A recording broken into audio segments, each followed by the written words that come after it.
The profit in rupees is 3 times the discount offer in rupees. That means if discount offered is rupees X, then profit earned is rupees 3x. Okay. If discount offered is 6.25%, discount is always offered on the marked price, isn't it? How much is 6.25% as fraction? That is 1 by 16. That means marked price minus 16th part, that is discount, is equals to the selling price. That will come afterward. But 1/6 of marked price, 1/16th of marked price is equals to rupees X. Therefore, marked price is 16x. Isn't it? Marked price is 16x, profit is 3x, discount is x. So marked price minus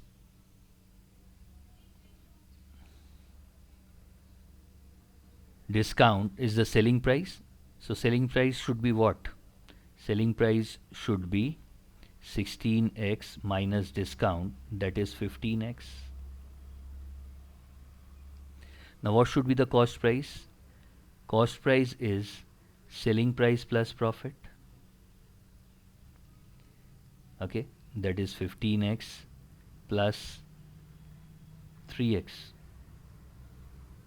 Selling price minus profit, sorry. So cost price is 12x. Profit percentage is profit divided by cost price into 100. Profit is 3x. Cost price is 12x into 100. 1 by 4 part of 100 will give us what? 25%. Option D fits in.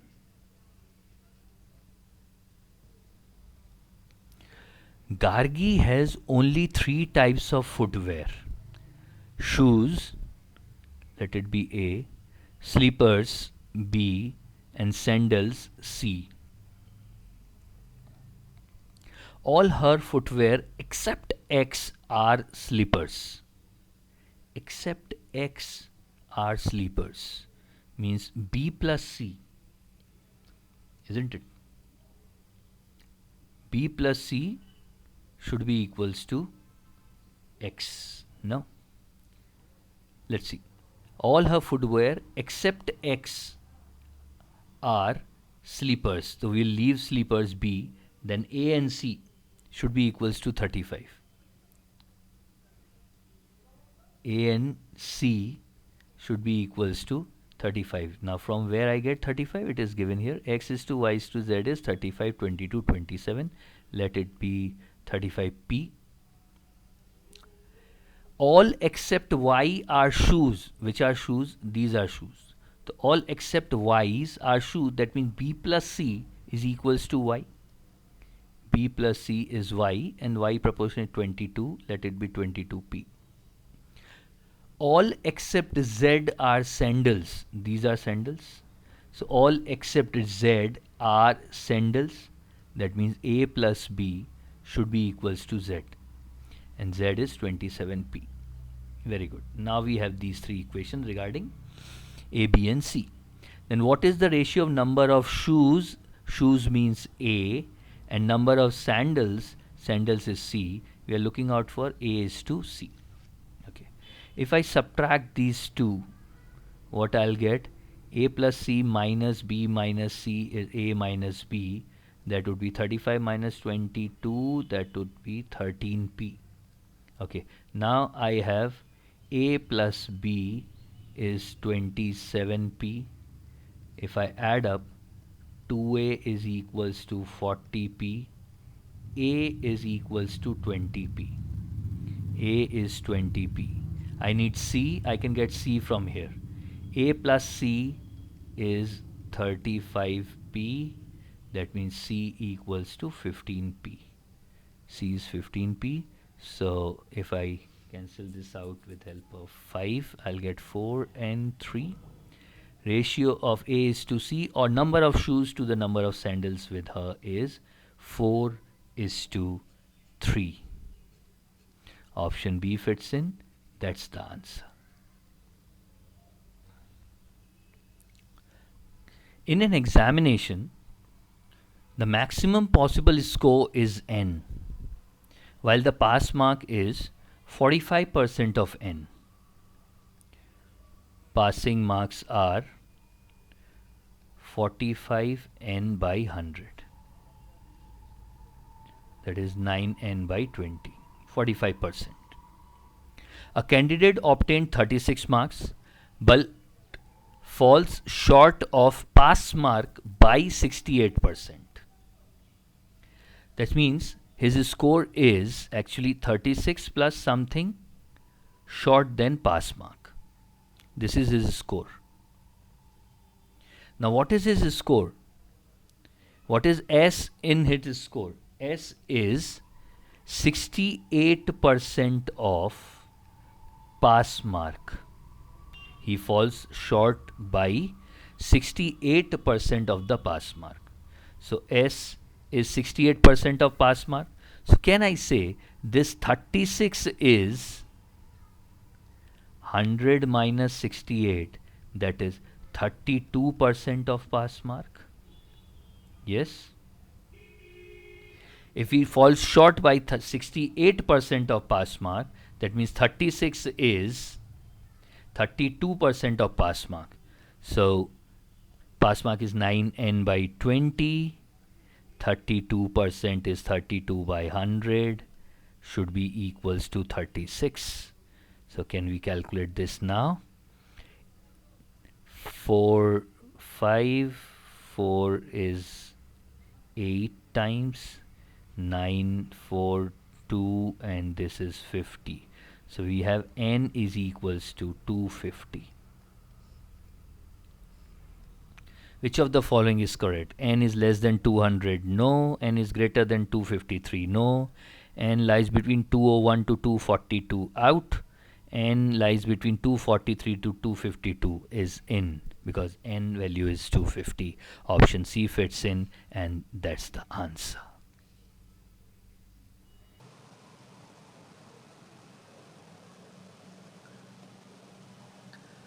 A wholesaler bought walnuts and peanuts.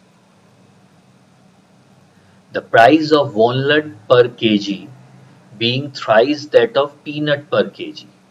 Let's price of peanut be x rupees per kg, and then the price of walnut would be 3x rupees per kg.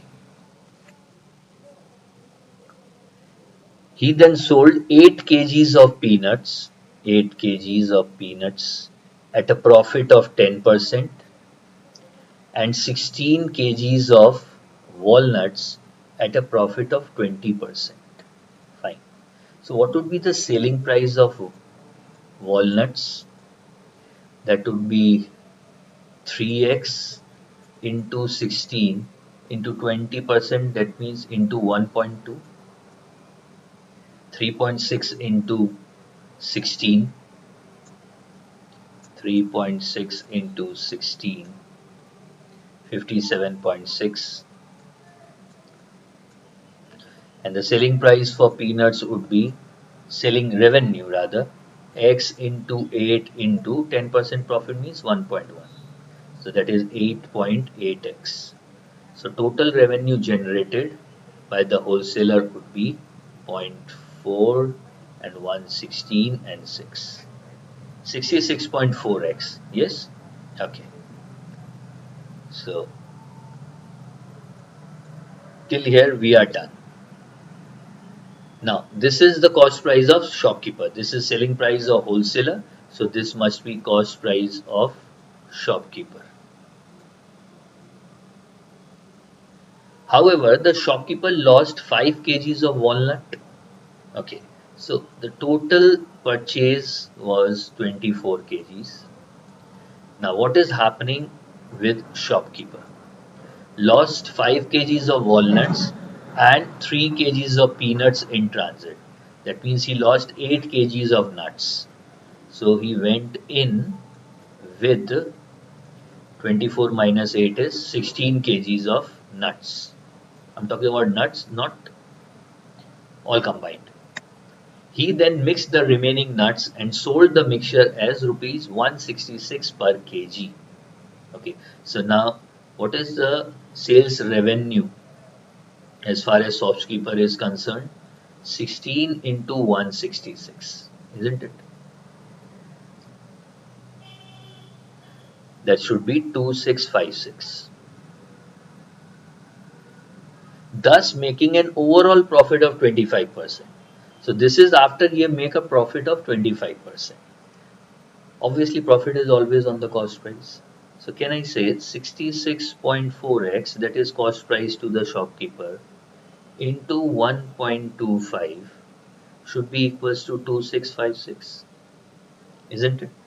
So we can solve this equation and can find the value of x. Let's use my dost.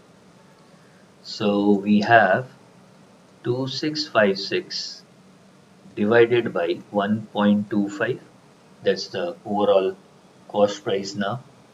Now if I divide this by 66.4, we have x equals to 32. Now the question, at what price in rupees per kg did the wholesaler buy the walnuts? That means the question is related to wholesaler. Wholesaler have purchased walnut at 3x rupees per kg. So 3 into x would be rupees 96 per kg is the cost price of walnuts to the wholesaler. Option C fits in. A trader sells 10 liter of mixtures of A and B paints where the amount of B in the mixture does not exceed that of A. That means by weight, A should be greater than or equals to B, but A cannot be less than B. B does not exceed that of A. The cost of paint A per liter is rupees 8 more than that of paint B. So cost of paint A is rupees 8 more than B. So let me take it x plus 8 and cost of B is rupees x per liter. If the trader sells the entire mixture means 10 liters for rupees 264. So selling price for 10 liters is rupees 264 and makes a profit of 10%. Okay, so cost price of 10 liter would be SP into 100 upon 100 plus P, isn't it? 264 into 100 by 110. 11 2 times and 4 times, that is 240. So cost price of the entire mixture is 240 and I said cost price per liter is rupees 24. This is now what we have. Then the highest possible cost of paint B can be. Now I will use again my rule 6 butterfly from the jungle rule. X plus 8 mixed with x to get 24.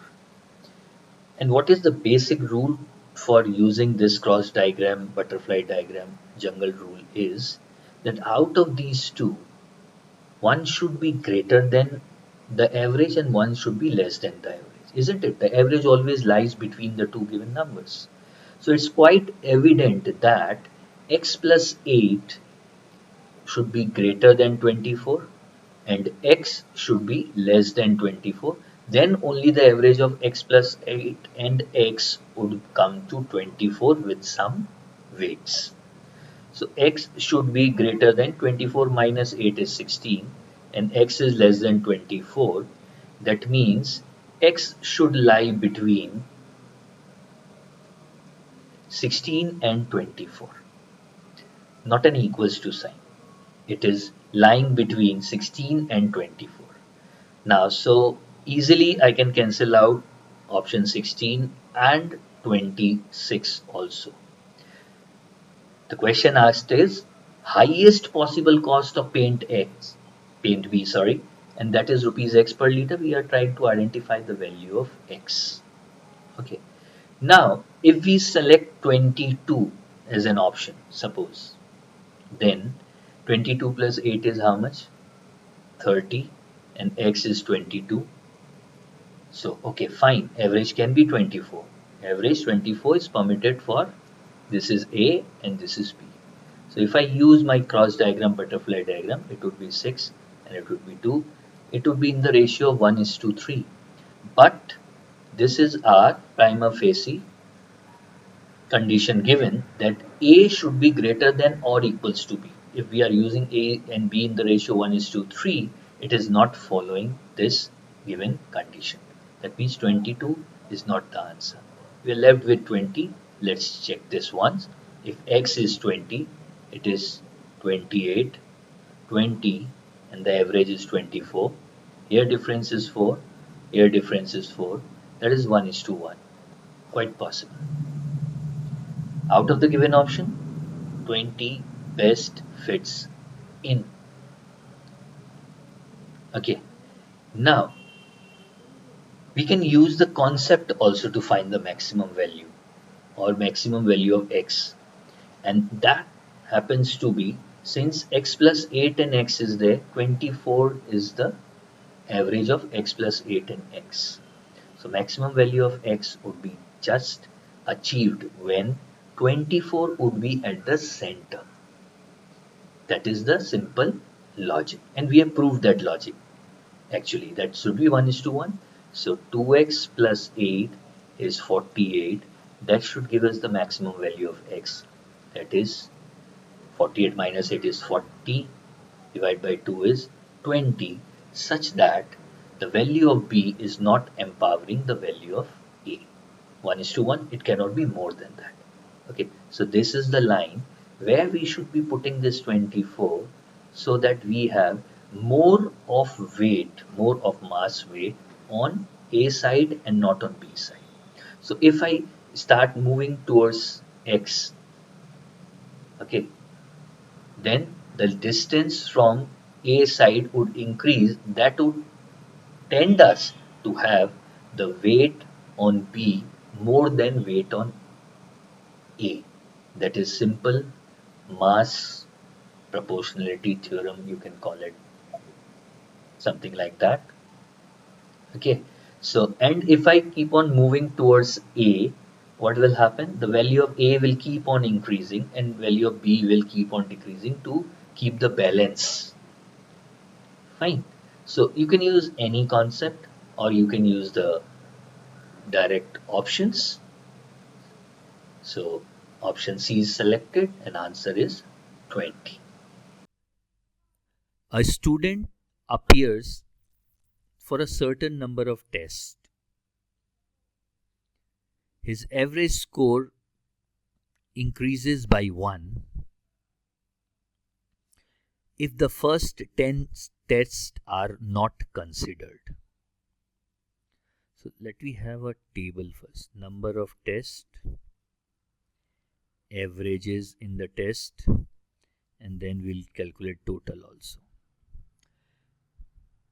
His average score increases by 1 if first 10 tests are not considered. Suppose he have taken n test.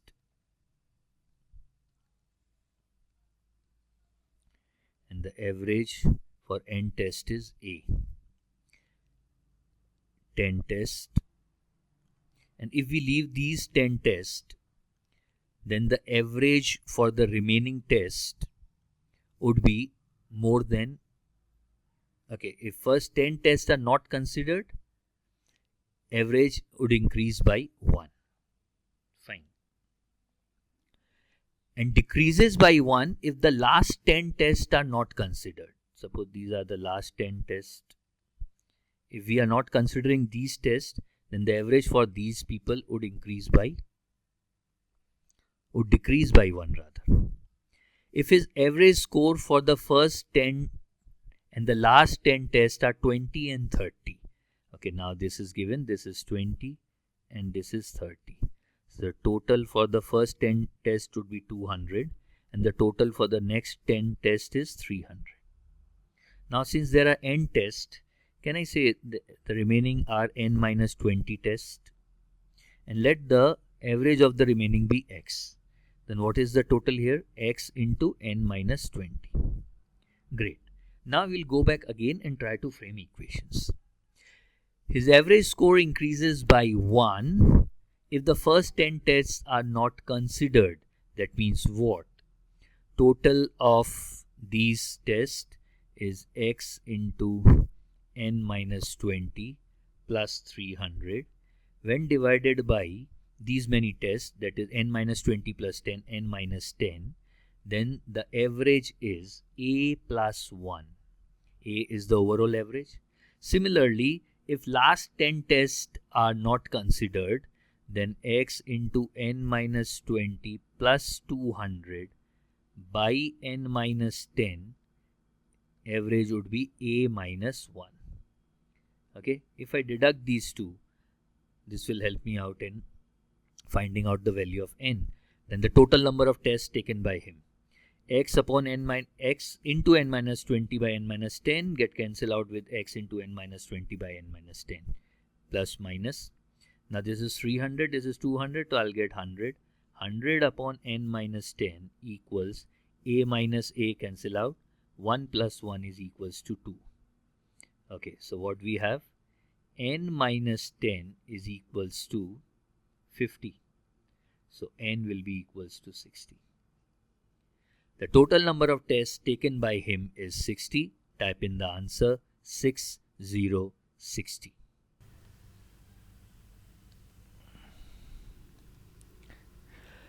The strength of a salt solution is p% if 100 ml of the solution contains p gram of salt. Okay, information.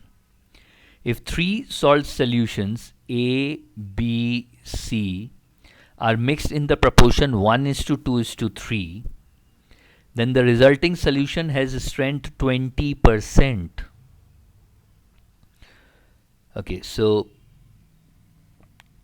let us take the strength of x, A be x%, y is strength of B, and z% be the strength of C. Then first weighted equation which we would be having is 1 into x plus 2 into y plus 3 into z by 1 plus 2 plus 3 is equals to 20.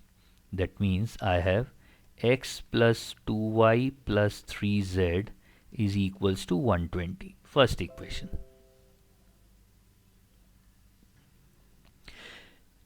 If instead the proportion is 3:2:1, okay, if we change it to 3:2:1, the resulting solution has strength 30%.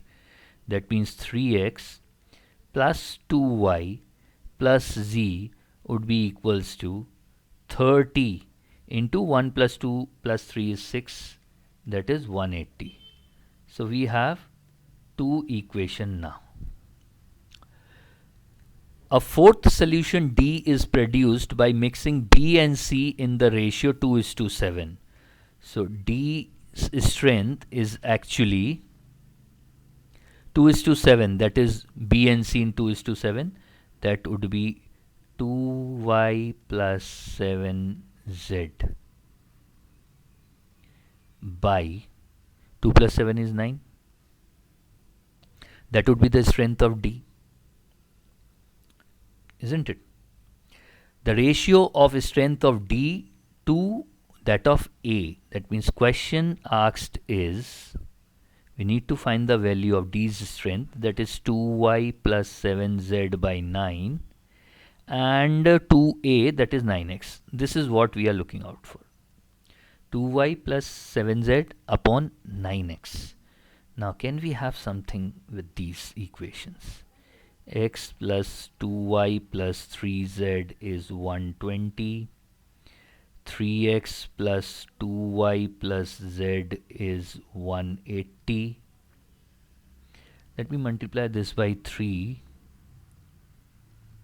Then we will have 3x plus 6y plus 9z is equals to 360. And if I subtract these two, I'll have 4y plus 8z. 8z equals 180. That will give us y plus 2z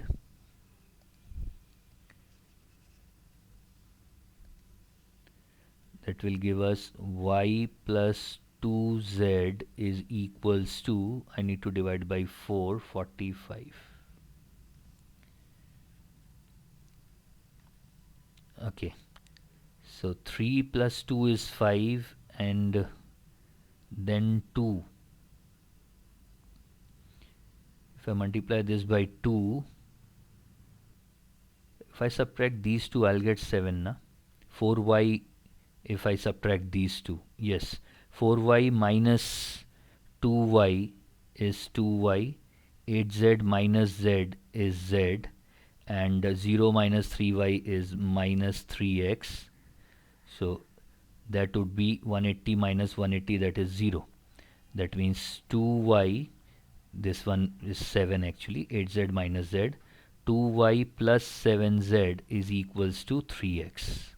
Now I have my answer. My answer is 2y plus 7z is 3x by 9x, that is 1 by 3. So the required ratio is 1:3. Option B fits in. Gargi and Dipti entered into a business investing their capitals in the ratio G is to D. Gx is Gargi's money, Dx is Dipti's money, respectively, and the ratio of time, this is investment, and time. Ratio of time for which they made the investment is 11:9. That means it would be like 11y months or year, whatever, and this is 9y.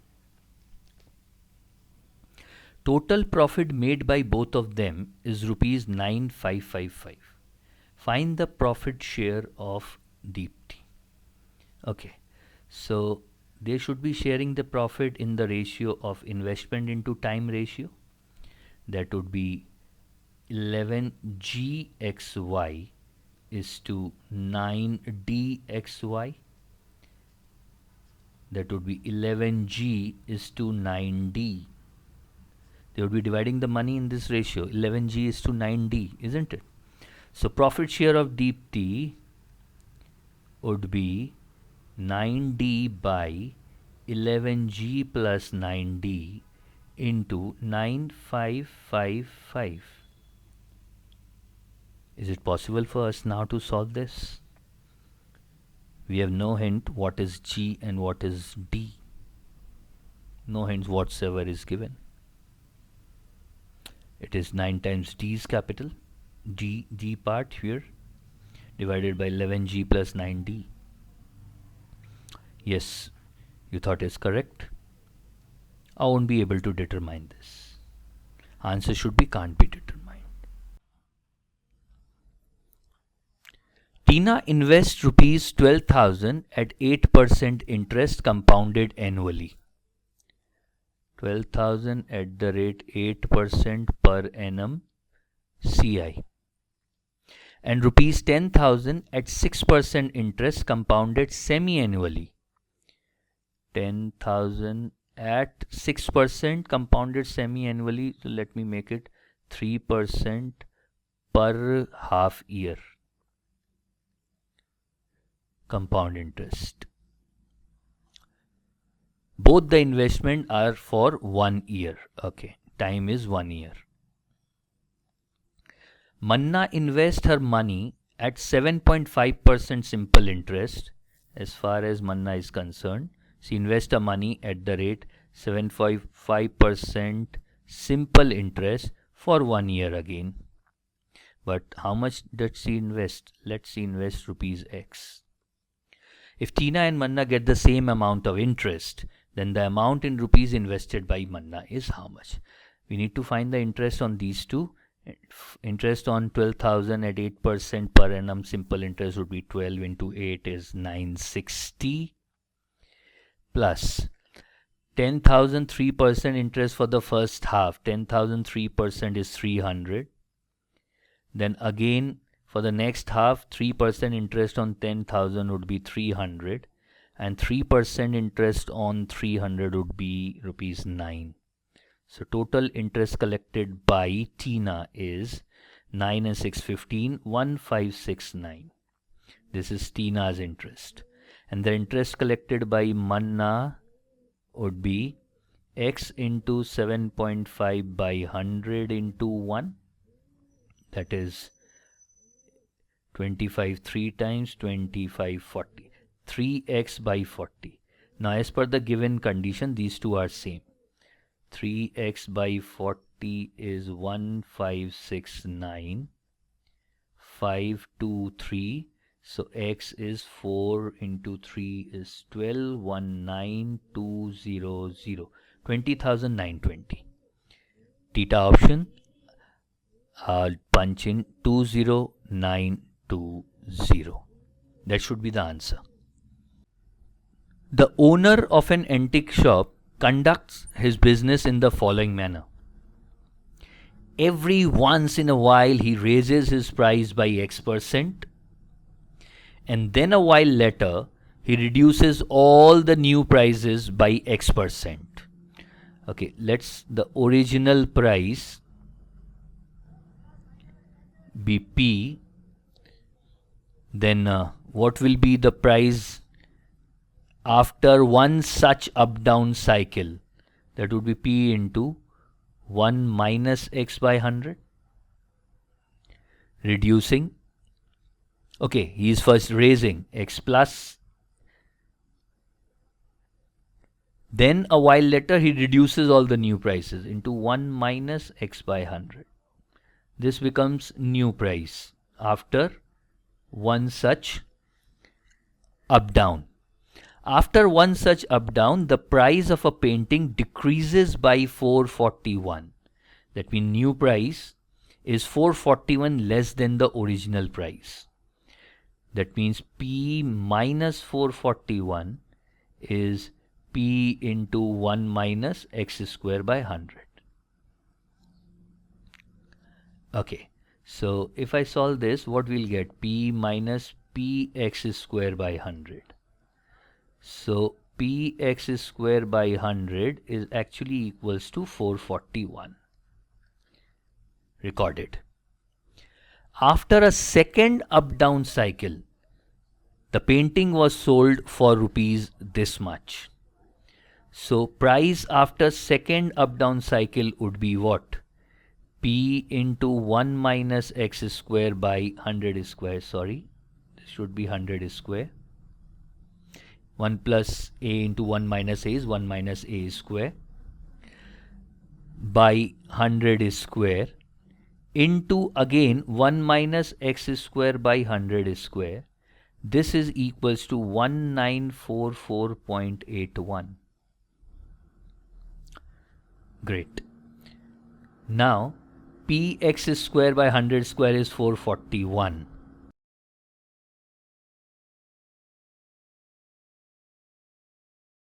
.25. Two cars travel the same distance starting at 10 a.m. and 11 a.m. respectively. On the same day, they reach their common destination at the same point of time. If the first car had traveled at least 6 hours, let us suppose that first car have traveled at least 6 hours means at least 6 hours. Then the second car must have traveled 5 hours, isn't it? If the speed of the first one is A and speed of the second is B, then we can say 6A is equals to 5B. Highest possible value of the percentage by which the speed of the second car would exceed that of the first. That means we are looking out for B minus A by A as a percentage. So B by A is 6 by 5. If I subtract 1 from both ends, B minus A by A is 6 minus 5 is 1, 1 by 5. 1 by 5 as percentage is 20%. So the highest possible value of percentage by which the speed of the second car would exceed that of the first car is 20%. Option A. Gargi and her friends start working on an assignment. After they started working, one person leaves the group at the end of every hour. When the assignment was finished, 4 people were left in the group. If Gargi alone can finish the assignment in 202 hours, find the number of person in the group at the start of the assignment, and nothing is being mentioned about the efficiency of the other people of the group. It is clearly, we can state this from the sum that all people are equally efficient because nothing is mentioned. So Gargi alone can complete this work in 202 hours. Let the job is to produce 202 units, which Gargi is producing in 202 hours. That means efficiency of each person, obviously Gargi and each person, is they are producing 1 unit per hour. Now they started with X number of people. Then after 1 hour, they are left with X minus 1. So since they started with X number of people, work done would also be equals to X units in that particular hour, that is first hour X units, second hour X minus 1 units are completed, in third hour X minus 2 units are completed, and so on. Assignment was finished when 4 people were left in the group. I need to identify what number would be this when we reaches 4, isn't it? Okay. One thing is sure, that addition of these all should be equals to 202, because 202 units is the work which they need to complete, isn't it? And this is the work they are doing. So I need to add 4, 5, 6, 7, 8, 9, 10 till X. That should give me 202.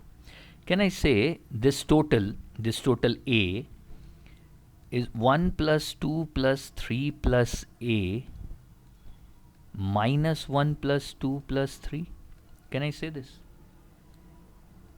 This total A is 202, isn't it? Then can I say this particular A is 1 plus 2 plus 3 plus A minus 1 plus 2 plus 3? Isn't it? And this should be equals to A, that is 202. Now what is this? If we look clearly, this is summation of first and natural number heading till X.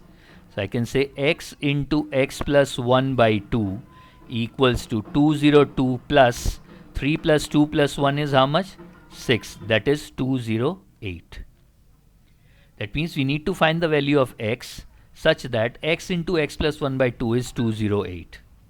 Bingo. Yes, these all are triangular numbers format question, and these to be tackled with a special technique. Now these are the special triangular number format, as I said. Now how to crack it? It's as simple as water. X would be nothing but this. That's it. Root over 416 is near to which number's root? 20 square is 400, 21 square is 441. So this value would be 20. Okay, question from time and work. A and B are filling pipes. If the bottom 3/4 of the tank is filled up by A and the rest is filled up by B, the tank will be filled in 33 minutes. Let the time taken by A to fill tank A is A minutes and by B is B minutes. Then we can have this first set of equation that 3/4 of the tank is filled by A. That means work done by A is 3A by 4. That would be the time taken by A to do 3/4 of the work. And the time taken by the B to fill 1/4, remaining 1/4 will be B by 4. And this should be equals to 33. If all are in minutes. That means 3a plus b is 33 into 4 is 132. First equation. If the bottom 3/4 of the tank is filled by B and the rest by A, the tank is filled in 27 minutes. That means now A is only filling up 1/4 of the tank, so time taken by A to do that would be 1 by 4A, and B is filling up 3/4 of the tank, so time taken by B is 3B by 4, and this should be equals to 27. So now we have A plus 3B equals 27 into 4. Fine. Find the time that A alone would take. Now we need to solve this and find the value of A. So let me multiply this by 3 so that we can cancel out 3. So 9A plus 3B is 33 into 4 into 3, and A plus 3B is 27 into 4. When we subtract, 8A equals 4 is common, 99 minus 27 is 72. 72 into 4, it gets cancelled 9 times. A equals 36 minutes. A will require 36 minutes if you want A to fill up this tank alone. Option B fits in. Deepti can complete a job in 120 days. Okay, so Deepti is completing job in 120 days. Let my job is to produce 120 units and Deepti's efficiency is 1 unit per day. She works alone on day 1. Day and units. So she works alone on day 1, produces 1 unit. On day 2, she is joined by another person who also can complete the job in exactly 120 days. That means another person efficiency is also like 1 unit per day. So on day 2, 2 units are produced. On day 3, they are joined by another person of equal efficiency. Great. So on day 3, 3 units are produced. And what is the total work to be done? They need to produce 120 units. Like this, every day a new person with the same efficiency joins the work. How many days are required to complete the job? Yes, bingo, you got it. Triangular numbers, and we would get answer in few seconds. Let's the work get completed in x days. Then x into x plus 1 by 2 should be equals to 120, isn't it? The total work done is to produce 120 units. And we know the drill. X is, that's it. That is root over 240. Okay, 240 is more than 15 is square, less than 16 is square, so value of x is 15. Okay, so a question from time is speed. A man leaves his home and walks at a speed of 12 kph, reaching the railway station 10 minutes after the train had departed. Let's the distance between his home and railway station is d. Then today what had happened? T by 12 is the time taken, which is t plus 10 minutes more than the time by which he should reach, and that is the time of depart of the train. If instead he had walked a speed of 15 kph, he would have reached the station 10 minutes before the train's departure. Very good. So now if he is walking at the speed of 15, so time taken would be d by 15, that is t minus 10 by 60. For the one who are not getting this, is like speed is equals to distance by time, isn't it? So time is nothing but d by s again. We know this. Now the distance in kilometers from his home to the station, we are supposed to find the value of d. Let's subtract these two. So t will vanish. T by 12 minus t by 15, not t, it's d, equals 10 by 60 plus 10 by 60, that is 20 by 60.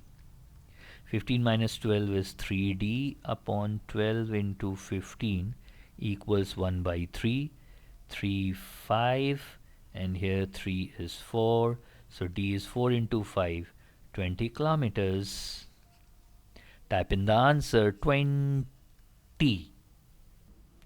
A man travels by a motorboat down a river to his office and back. With the speed of the river unchanged, if he doubles the speed of his motorboat, then his total travel time gets reduced by 75%. What is the ratio of the original speed of the motorboat to the speed of the river? Let the speed of the river be r and the motorboat is m. So what happens initially? Let the distance from his office and back the point be d. Then d upon m plus r plus d upon m minus r is equals to t. Time taken to go downstream plus time taken to come upstream is equals to t initially. Now what he is doing, he is doubling his speed. That means d upon 2m plus r plus d upon 2m minus r. Now this is the new time. New time is 75% reduced from the original time. That means it should be 25% of the original time. That is 1/4 of the original time. That's it. So we have the value of t from here. That is this. If we solve this, left hand side of first equation, we'll get d into m minus r plus m plus r. That is 2m upon m square minus r square. That is t, which is equals to 4 times d into 2m minus r plus 2m plus r. That is 4m upon 4m square minus r square. If we can solve this, we can find the value of m is to r. Let's do it. D cancel 2m, so this is 2.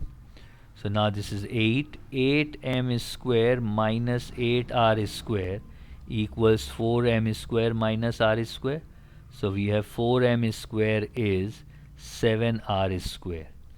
M square by r square is 7 by 4. That is duplicate ratio of m is to r.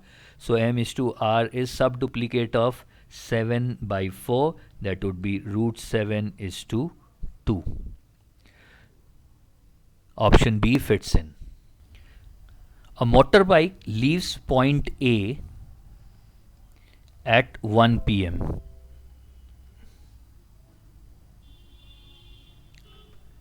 and moves towards B at an uniform speed. A car leaves point B at 2 p.m. and moves toward A at an uniform speed double that of motorbike. So let's motorbike speed is s, then car's speed is 2s. They meet at 3:40 p.m. Suppose meeting point is this, that is at 3:40 p.m. That means motorbike must have traveled 2 hours 40 minutes to reach at this point, and car have traveled 1 hour 40 minutes to reach point M. At a point 168 kilometer away from A. Okay, this is 168 kilometers. What is the distance in kilometers between A and B? Let the distance from M and B be D. Okay, now first thing first, we know that when they are meeting at this point, what is the time taken by A to come to point M? Would be 168 by S. Now that time is 2 hours 40 minutes. 2 hours is 120 plus 40 is 160. That is 160 minutes. So can I say it is like 160 by 60 hours. Similarly, the distance traveled D at a speed of 2s have taken how much? 1 hour is 60 plus 40 is 100 minutes. 100 by 60. Now I need to find the value of D. To find that, let me eliminate S. So value of S is actually 168 into 6 by 16. If I substitute this here, D equals 2 into S into 100 or 10 by 6. 6 cancel out. This is 4, 4 and 442. 2, 2, 2, 21. So D is 210 kilometers. Now distance between A and B is 168 plus 210, that is 378 kilometers. Option B fits in. A beautiful question from Time and Work to test our concepts. 3 persons worked together for 30 days. A, B, C worked together for 30 days. In the course of work, all of them remained absent for few days. All of them were absent for few days. So absent, and let this column be for working days. One of them was absent for 10 days more than the second worker. So let B be the second worker. He was absent for X days. Then A was absent for X plus 10 days. 10 days more. And the third person did 1/3 of the total work. Third person is C. Let he was absent for Y days. Because it's given that all of them remained absent for few days. Now, so the working days for A are 30 minus X minus 10. That is 20 minus X days he worked. B worked for 30 minus X days. And C worked for 30 minus Y days. Now, important information is given regarding C is that he produces 1/3 of the total work. That means 30 minus Y, in 30 minus Y days, suppose he produces 30 minus Y units. If I suppose that Y produces in 30 minus Y units, if his efficiency is 1 unit per day, then 30 minus Y units are equals to 1/3 of the total work. We should always switch on to the units mode. That means total work that need to be completed is 90 minus 3Y units. This is the total work to be done, isn't it? That means these two people have produced how much? 2/3 of the total work. These two people have produced 2/3 of the total work. That would be 20 minus X plus 30 minus X is equals to 2/3 of 90 minus 3Y. Again, you may ask why I'm adding these, because it's a unit addition. Nothing is mentioned about their efficiencies. If nothing is mentioned about any people efficiency and no hint is given about whether one is more efficient than other, it's always assumed that all people are working with same efficiencies. That means 50 minus 2x equals 30 into 2 is 60 minus 2y. So what we will have? 2y minus 2x is equals to 10. That is y minus x is equals to 5. This is the observation we have by now. Now the question. How many days more than the third person, C was the third person, was the first one absent? A was the first one. Okay, so by how many days more than the third person A was absent? That means we are looking out for X plus 10, number of days absent by A, minus Y. That is X minus Y plus 10. Now we have Y minus X is 5. That means X minus Y is minus 5. This is minus 5 plus 10. That is 5 days. First person was 5 days more absent than the third person. Yes, it is not can't be determined. We can determine this because it depends upon what question is asked, and yes, answer would be 5 days.